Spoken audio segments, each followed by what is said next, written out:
Thanks, folks. I'm Nicolas Rentz. Quick word of introduction. Nicolas Rentz, product manager looking after the embedded product.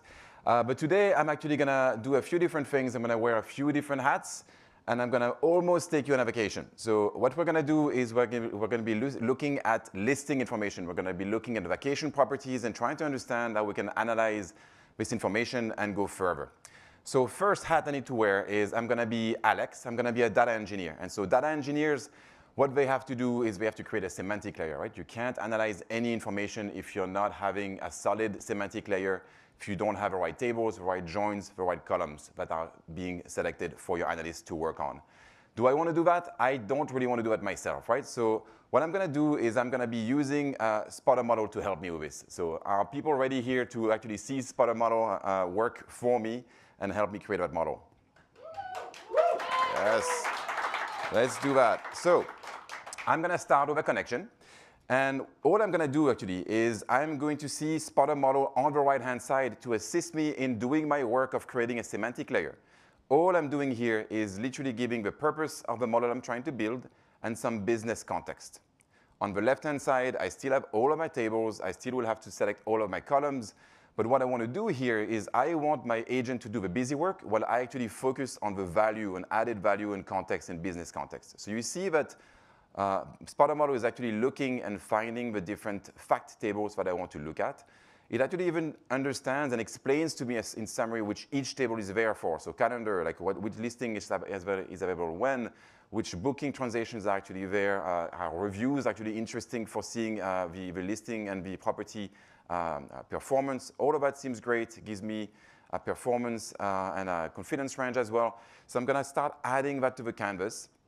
And now the next natural questions that I want to ask is, I actually want to come in and I want to say, you know what, I want to find other tables to slice and dice these metrics with, right? So I'm going to chat with SpotterModel and make him do that work. And same thing, he comes back, looks at all the tables I have in my connection, and comes in, finds that listings, things like property amenities, so what is actually in the listing, how the host behaving with the guests, all of that is interesting. So it comes in and helps me find that and add that to the canvas as well. So far, so good. We're starting to build a pretty rich semantic layer here, and you also see that SpotterModel understands what is the logical next step and what is the context for me when I'm building this actual data model, right? So it's going to say, you know what, the next natural step is going to be to create joins. I don't know about you, but creating joins for me is not really a passion of mine. Like I basically, you have to find the join direction, you have to find which tables you want to join together, the cardinality, you have to understand one to many, many to one, all these different things, right? I don't want to really do this. Again, I want to actually coach SpotterModel. I want to review the work that it does for me. I don't want to do it myself. And you'll see that, again, SpotterModel goes in, finds the different associations between the tables, and also tells me why he wants to do the join. And then I can also take a look. It's like, OK, one listings for many bookings. That makes sense to me. One listings, many reviews. Same thing, makes sense. And I can review all the joins, and I can review why he wants to join that for me. And I'm going to add that to the canvas. And you'll see that slowly and steadily, in actually 5 minutes, we've started to look into a pretty good dimensional data model, right? I'm starting to see a star schema here, which is great. Next thing that I want to do is I want to start looking at columns. Now, columns is painful. You're going to have hundreds of columns in dozens of tables. This is where I love to see SpotterModel do the work for me. This is where I'm going to take a sip of coffee because I hate doing this, and I'm going to see SpotterModel do that for me as well. So I might as well just take a second, relax, and see that do the work for me.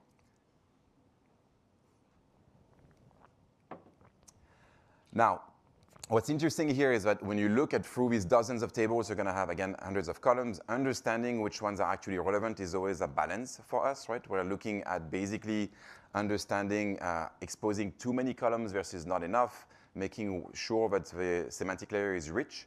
But I also have basically my analyst that can understand the data that he's looking at. So it came back. I have now, and also tells me which particular columns he wants to put into from the particular columns. I see, for instance, in the listings, latitude, longitude makes sense. Which neighbors I'm using makes sense. All of that is great. I'm going to add that to the canvas. And again, SpotterModel is moving me through to create a semantic layer. So I'm going to start seeing, and I can review all that work if I want to. I can also coach it for AI.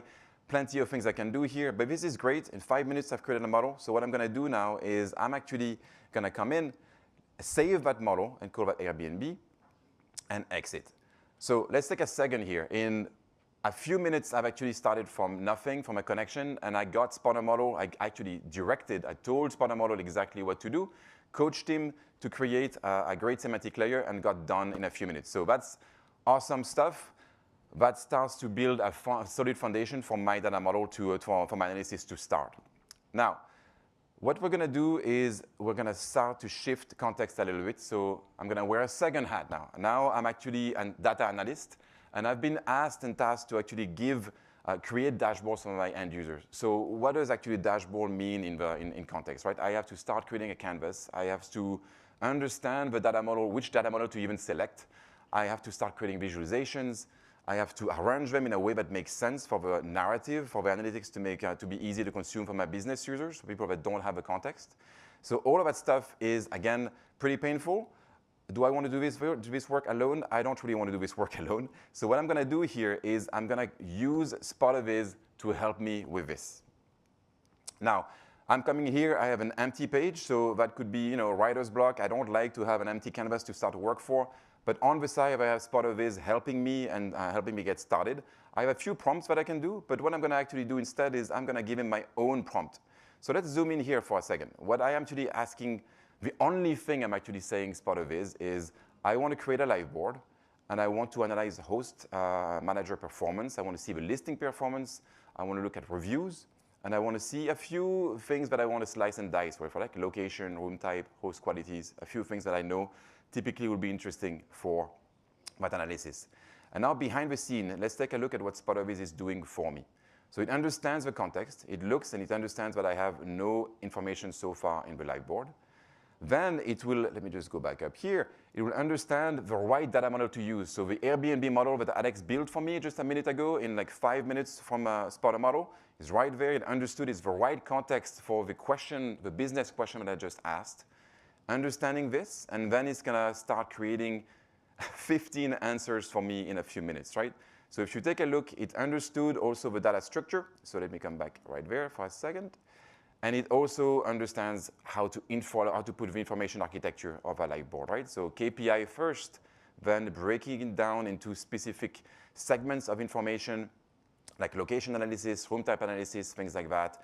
It's creating a note as well to give me context. So when my business users are actually coming in, it's also helping them understand a little bit what they're looking at. All of this is being done behind the scene. In a few minutes, I actually have SpotterViz working for me and creating all that information, right? So this is actually pretty awesome. If you think about it, I'm starting from an empty page, and now let's zoom out, and everything is back and being created for me. So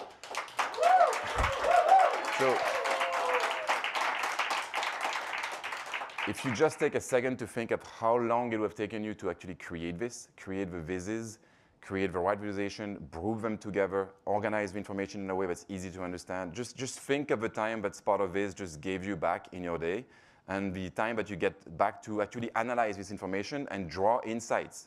Now let's go a little bit deeper. I think this looks great, but I want to make it look better. We're looking at Airbnb data. Airbnb data is red. I want information. I want my users to understand in which context they're operating. So I'm actually going to go back down here. And what I just told SpotterViz is this looks great, but I want you to style this using red colors when I'm looking at Airbnb data. Can you also highlight the information that you think is most important for my users to see, right? And same thing. Now it goes back, look at styling, applies the styling, and understands the KPIs are most important things for me to look at, puts a red theme in the back, and again, you're completely in control, right? Like you're working together with SpotterViz. You can change this if you want to. There's like no worries at all. You can actually come in and change that style if you would like as well, right? So like all of this is actually done for you. You're just having SpotterViz working with you together to create a great narrative, right? So one last thing I want to ask SpotterViz here is, I've seen from Alex that I have latitude and longitude in that information. So I want to see a little bit how SpotterViz would behave if I'm starting from an existing context. I have an existing live board. I want to add one more thing. I want to see if you can leverage geographical information to make some difference here and actually find another visualization. So what's interesting if you see it work here is that it found the latitude and longitude fields in the data set that it found itself. And then what it's actually doing is that it also understands that it has to create a new answer. It reviews the layout, so it understands the context in which it's operating, right? It's looking at the live board itself. It knows a little bit how the information is structured, so it's operating in that context to keep it easy and keep it consistent and easy to understand for your business users, right? So we're going to see a little bit what it does here, and it's adding one more V's at the end of the day here, right? So like, let me give it a second to think. But here, what we're doing is restyling the live board, relooking at this particular thing, and seeing a little bit if we can review these visualizations, right? All right, let's give it a second. Again, my favorite cup of coffee.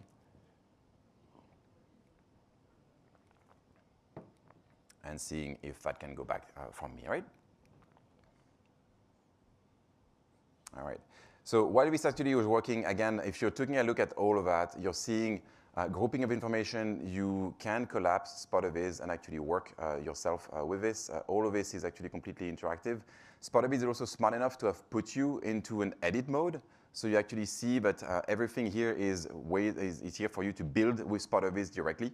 So what we're doing here is that we can let SpotterViz come in, but you'll see that I can edit everything myself, right? And it looks like SpotterViz has now done, and it also understood, again, location analysis, right? It understood that I asked for a map. It put it exactly in the right section in the dashboard as well, right?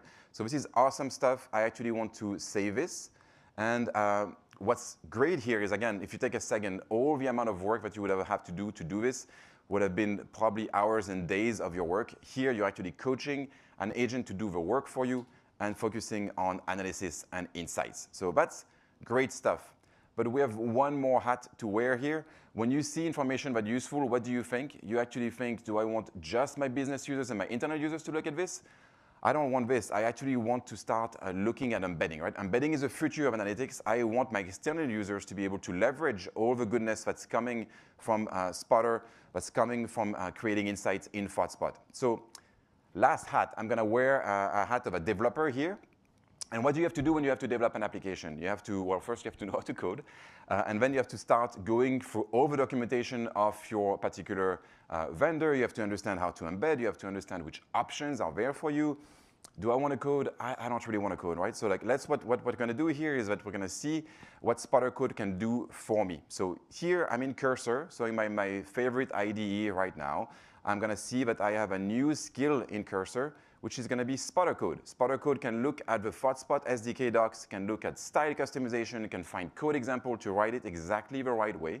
And what I have here is I have already an existing website. I have my app that I'm giving to my property owners for them to manage their properties, manage their booking, look at information. So what I want to do here is I want to give them competitive insights in all the live boards, in a live board that exists today, right? So what I'm going to do is I'm going to ask a simple question of SpotterCode, and I'm going to say, you know what? I want to embed ThoughtSpot into my existing app. I want 2 new buttons in the navigation here. One that says Analytics, one that says SpotterCode AI. So Analytics, I'm literally just drag and dropping the URL of a live board that I like. And SpotterCode AI, I'm just going to say, you know what? The ID of a model that Alex created for me a few minutes ago is X, Y, and Z. That's all I'm saying, and then, of course, I'm doing a live demo for you, so I'm really asking SpotterCode to be nice to me and return results that it has checked before it shows that back to you. And so what you'll see here is that SpotterCode comes back, parses my insights, takes the URL of the ThoughtSpot cluster that I'm trying to embed, understand which parameter my embed SDK needs, and starts creating the entire embed for me, starts creating the files for me, starts coding for me, right? All of that is happening on the left-hand side. You can see that it's writing code on the side. And this is already done, actually. So let's actually go and navigate into the analytics. And in a few seconds, I've actually embedded a live board right there. And I don't just have a live board. I literally gave access and completely opened up self-service analytics with agentic analytics right there in my application. I have Spotter in my app in a few seconds, right?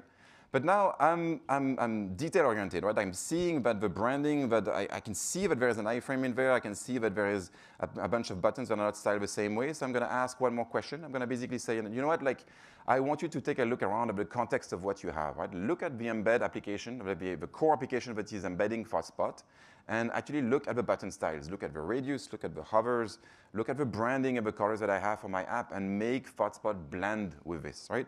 So same thing, you see now that it looks at the style customization skill that we have, so it explores our entire SDK, and it starts to understand a little bit how to, through the code examples, how to write the code. We can go back into this, and you'll see that now my embed is much richer, even as comments for me to understand what it did. And it's looking at all the CSS variables that we have to make ThoughtSpot blend with your design language. So let's go back. It's verifying the nice final implementation, so we're going to give it a second. But you can see here that, again, ThoughtSpot, with SpotterCode, I can just direct, I can coach an actual agent to work for me and with me. And if I go and take a look and refresh that page, I see a little bit what it came with, and it's perfect. Look, it's exactly the same hovers, the same colors, the same branding. I don't have any seams. It's a seamless integration with my embed. And same thing for Spotter and for Spotter AI. I have the same branding, and it looks completely integrated. I have no longer a white frame around here. It's completely blended with my app, and I can start differentiating with my application, maybe upselling this to my end users.